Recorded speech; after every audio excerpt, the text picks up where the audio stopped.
गणतांत्रिक व्यवस्था रे प्रश्नकाल एक बहुत गुरुत्वपूर्ण अंग।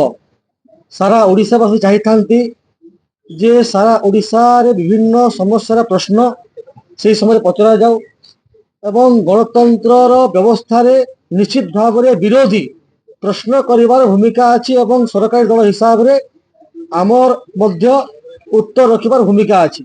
सारा ओडिशावासी चाहती जे ए विधानसभा सुरखुर चालू सरकार एवं विरोधी जो वार्तालाप से कथा लोकलोचन को आसू आमे सब कौन करिचे आमे कहिबार आवश्यकता अछि एवं तांका प्रश्न उत्तर देवार आवश्यकता अछि।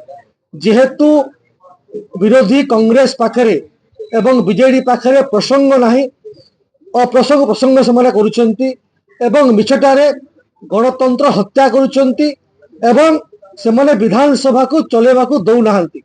किए मना करिछि जे विधानसभा रे एभली हो हल्ला करी गृह मध्यमा को आसी विधानसभा बंद करिबा अति दुखदायक एवं निंदनीय। एवं आज तो सेमाने जो मुलतवी प्रस्ताव आनिछंती कांग्रेस आनिछंती ताकू आमे निश्चित रूप से ग्रहण कर सारिछु। आमे तो आलोचना करने प्रस्तुत अच्छु जो मुलतवी प्रस्ताव आनिछंती पुणी कहीं दरकार पड़िला जे गृह मध्यमा को आसिक हट्टगोल करवा गृह को चलई नदेवा एथरे किभली मानसिकता जना पड़ुछि। बीजेडी एवं कांग्रेस पलायनपंथी सेमाने गणतंत्र व्यवस्था को विश्वास करती नहीं। हो हल्ला करी विधानसभा को बंद करवा एवं लोकों को भ्रांत सृष्टि करवा तांकर एक मूल परिचायक हो सारी।